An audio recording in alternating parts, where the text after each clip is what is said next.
I, 27 female, have a perfectly healthy older brother, Alex, 30, and a younger brother, 25, Max, who's on the spectrum and has had mental challenges his whole life. My parents were Max's primary caregivers. They always did their best and cared for Max, often at the expense of completely ignoring Alex and me. However, Alex stayed back in the city and worked with Dad. I left when I turned 18, so I was in low contact with him. Unfortunately, my parents both passed away during COVID. Because I was in a different state, Alex and his family took Max in and started caring for him. I got a call from Alex asking me to visit him and talk about Max, so I did. Alex told me he was physically and emotionally exhausted from caring for Max, that he couldn't spend as much time with his wife and son as he would like, and asked me to temporarily take Max back home with me. Well, I currently live with my wife, 30, and our two little ones, toddler and kindergartner. My wife has a demanding job, and even though I'm a stay-at-home mom, I barely have time for myself. Alex insisted that my wife could easily afford to hire help and care for Max. I told him I wasn't emotionally ready to take him in. Alex told me he was disappointed in me and thought that Max would be more valuable, in my opinion. There was a really long argument there. I came home and told my wife all about this. She agrees with me that taking Max in wouldn't be possible for us, but she suggested we could look for a facility or group home that can meet all his needs for him and pay for it. I offered Alex the solution I'd found. He called me a heartless monster and a terrible sister for even suggesting that, and said that Max was our brother and should be at home with his family where he belongs. I feel like such a horrible person for not wanting to do this. No matter how much my wife tells me this is Alex's frustration with the situation misplaced towards me, I still feel like I'm in the wrong. Now, am I the idiot for not wanting to take Max in? Not the idiot. A group home with qualified caretakers would be the best thing for everyone. I worked in excellent group homes, and they can benefit the person. There are several practical considerations too. What agreement did Alex have with your parents? Did your parents set up any trust to provide for Max? Did Alex inherit money or property to be used for Max's support? Why isn't Alex hiring a caregiver for Max and letting him stay where he is? Your brother no longer wants to care for him, so he's trying to put this responsibility on you. And for goodness sake, if he gets settled in a good group home now and adjusts, it'll be easier if Max outlives his siblings too. He has to deal with losing another home and more family and the state making this decision, or worse, him being homeless. And the audacity to call OP a heartless monster and terrible sister when he's trying to dump their brother on OP and also expecting OP's wife to pay. Why doesn't he pay for his brother's care if he doesn't want him in a care facility? So hypocritical. Exactly. Your wife is right that the best solution here is to look for a group home or other facility for Max.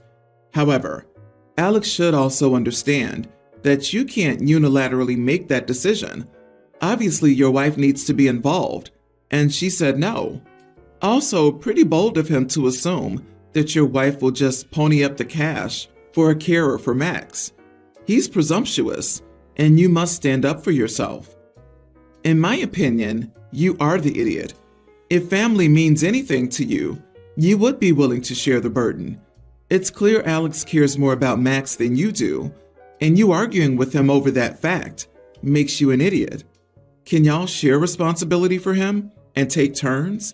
He's been Alex's full responsibility for 4 years, and it's your turn to take over. You should definitely help your brother with Max, and you already know that. I, 36 female, am a white American, and my husband, Tom, of 8+ years, is a black man from Zimbabwe. We met while we were students in the Netherlands. Weirdly, no one's ever been unkind about us being an interracial couple, at least not to my face.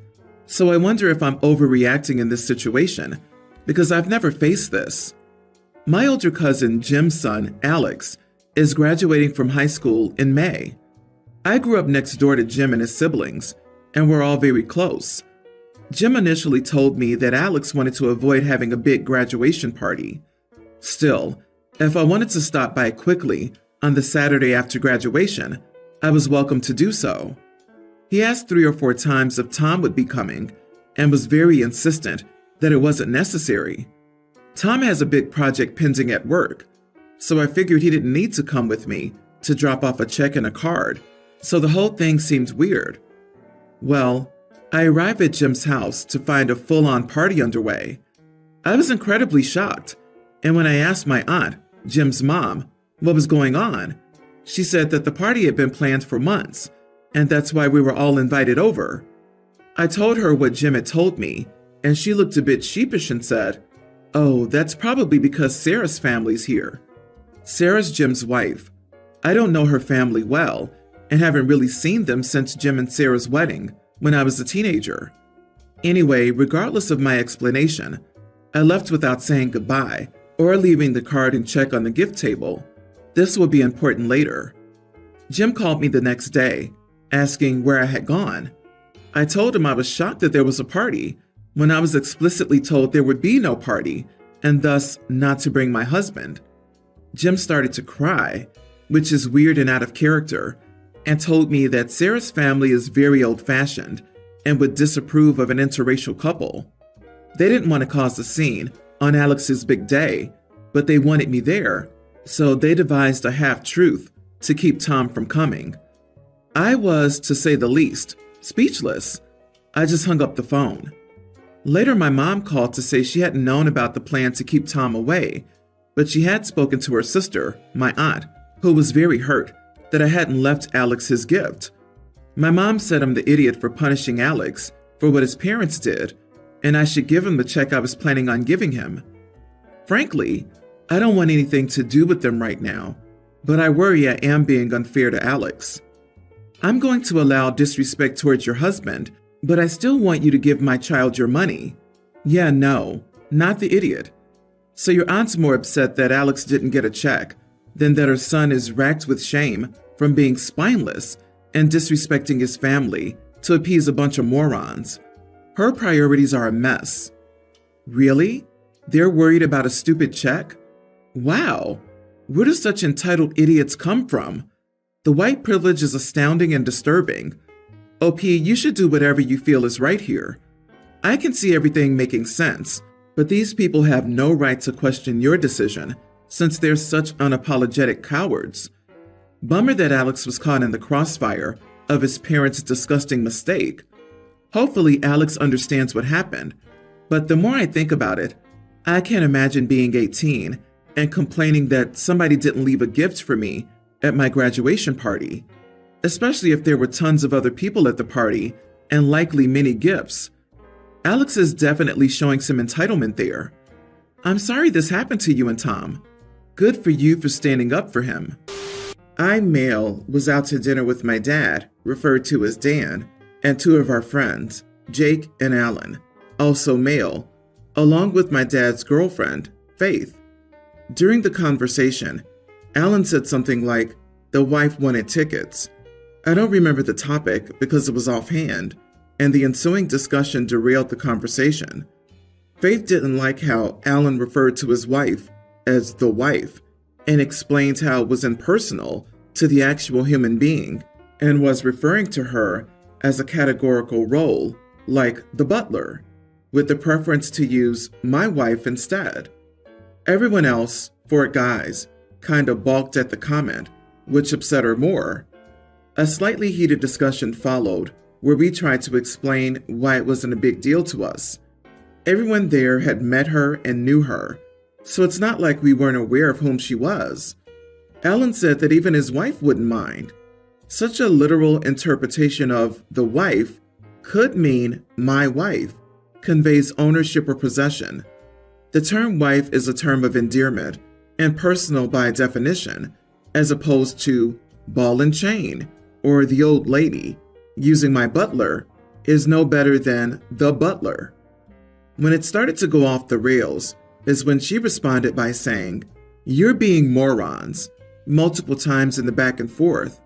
Only swear words were used the whole conversation. I pointed out that her calling us names is worse than her being offended by someone who isn't there and wouldn't be offended if she were there. I also said her opinion of the wife as an offensive or impersonal term is her interpretation of the word wife on its own, not being a positive thing in the first place. I have a personal bias against people who get offended on behalf of others, so I think I have a blind side here. Am I the idiot? Everyone's the idiot here. Faith sounds insufferable, but she's right. I don't know anyone under 70 who still refer to their wife as the wife. It is dehumanizing and pretty off-putting. I've never heard a woman say the husband in any context. She overdid it with the name-calling, but I understand her frustration. The wife is objectifying, whether it's meant to be or not. OMG, it's really not as deep as some people are assuming. LOL, if anything, it's sarcastically endearing. I also refer to my husband as the husbeast sometimes, and our son is usually the boy. Often when talking about who's picking up whom, I'll say, I'll get the smelly one, and you get the hairy one, the dog. And my husband will say, that doesn't tell me anything. Low-key, you are the idiot. When a bunch of men start trying to explain to a woman why calling someone the wife is okay just crosses a line to me, I wouldn't be okay with being called the wife. And if I heard a friend say it, I'd ding it as a red flag to keep an eye on. Among friends, not using her name is really depersonalizing. Plenty of people are fine with it, which apparently includes the wife being referred to. Language varies between different people. Most people I know refer to relatives and partners with the prefixing it. The wife, the hubby, the mother, etc. All are perfectly normal and happily accepted in many places. Same as how some places will call everyone love or darling. I'm a woman, and I don't see anything wrong with saying the wife. Anyone that does have a problem with it is too uptight for me to want to associate with. I, 23 female, have long golden hair that's down to my mid-thigh. I'm 5'4" and I've been growing it out for a long time. I had waist-long golden blonde hair as a teen, and I was friends with this one girl who would often tell me how damaged and frizzy it was and how it would look so much nicer if I cut it short. It was then brown as I'd had it cut, and I felt that it looked plain and no healthier, as having long or frizzy hair doesn't automatically mean it's damaged. I later learned that she was just jealous and sabotaging me and decided I'd never listen to her hair advice again. My sister, 25, is getting married. We're all very excited.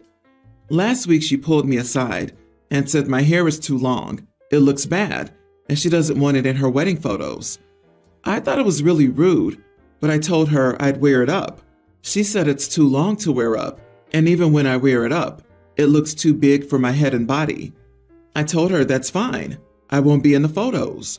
She told me I was bound to be in the photos if I was there, so I told her I won't go, as I wasn't cutting my hair. My family agrees with her, saying it's her big day and other things, e.g., I won't get a job, look scruffy, too old to have hair that long, and demand that I cut it. I want to be clear, my hair is no longer frizzy. I use good shampoo for wavy hair, so it's long and wavy. It's also thick, so it isn't thinning. It's very shiny, and I take good care of it and get trimmed so there are no split ends. I get a lot of compliments about my hair, and I've never had any trouble with work, and I see no reason to cut it, other than the wedding, which I'm not willing to do. I suspect my sister's jealous and doesn't want my hair to take away her attention, but she can't outright say that. OMG, it's a stupid wedding season again? It's like everyone is either a giant idiot or being pushed around by a giant idiot. Don't allow yourself to be pushed around. Not the idiot. This obsession some brides have over their wedding photos is unhealthy and bizarre. You just have naturally long hair. She should get over it. The irony is that most of the time, the photos are forgotten about after the first couple of years. I had a bridesmaid that decided her super pale skin needed a spray tan 24 hours before the wedding. She also went nuclear blonde and neon green nail polish with a deep purple bridesmaid dress. There was nothing I could do on the day of, so I rolled with it. But I do remind her of how she looked and is now mortified by, because the goal was as much attention as possible. Keep your hair. The pictures won't matter down the road. But what is wrong with your family? At age 23, you're getting too old to have long hair? Oh, heck no. You're correct. Your sister doesn't want the attention to be on you. She just doesn't want to admit it. The compromises you offered were utterly reasonable. And if you have a professional put your hair in an updo, they can probably style it in a way so it does not look too big for your head. So, where to begin here? We're on vacation as a family and staying at an Airbnb with a pool. I, nearly adult, am about 15 years younger than my other siblings, and their plan was to go to an outlet mall. So I volunteered to stay and watch the kids, 4 young grammar school age children. One of the older children has a brand new iPhone 14, and I quickly remarked that I'll make sure he keeps it away from swimming. My sister's exact quote was, "Oh, it's okay. It has a brand name case on it. It can get wet." I said okay, and told them to have a good time. The older 2 kids came up with a pool game centered around the clock app trend that goes, "Ooh wee." Basically, everyone heard, "Ooh wee." They'd throw the phone up in the air and go dive for it. Well, the case wasn't apparently that waterproof, and after about 10 minutes, the phone was completely soaked inside the case, and the phone was dead. And the back was so hot, it felt like it could burn your finger. My sister was livid and expects me to pay for the phone. I keep going back to the fact that she said the case was waterproof. She says I'm a major idiot if I interpreted waterproof for an iPhone to be used as a dive toy. Am I the idiot here? Not the idiot, but your sister is, for giving a child that young an iPhone. Like, what good can come of small kids on smartphones? What did she think would happen by giving a $1,000 phone to a child that still probably eats his boogers and throws stuff as a matter of course? Do not concede or offer to buy a new one. Kids need to learn the consequences. But I suspect, sadly, that your sister's angry she might have to pay attention to the kids instead of putting them in front of a screen. Seriously, what the heck are these parents even thinking? Why not hand the kid some car keys when he's 10 too? Parents like this are literally the first ones to cry foul and demand the entire internet be censored and baby-proofed so the screen can raise their poor spawn while mommy goes shopping or Instagrams her day. I wonder what percentage of these parents also claim that raising 1 or 2 kids is so expensive. Well, yeah. Are you buying them hundreds of dollars of the newest tech that they absolutely do not need? I'm a 38-year-old woman who pays for my own crap, and I still have an iPhone 11. If you're going to give a kindergartner a new $1,000 iPhone 14, what's left for high school graduation? A Ferrari, which they'll promptly drive into a lake. Oh, honey, seriously, you thought the phone could be a pool toy? I'm going to go with everyone's the idiot here. You for letting them use a phone, waterproof case or not, as a pool toy, and for the mom being mad at a teenager for making a teenager's mistake. Agreed. Letting the kids you were responsible for throw an expensive new phone around a pool and dive for it? Sorry, no. Your sister's right. You absolutely should have had more common sense. There's a difference between it's fine for them to use their phone near the pool, it can handle a splash waterproof, and actual repeated submersion of an electronic device. Not to mention throwing around a device with a battery. Forget the phone, the kids could have been hurt.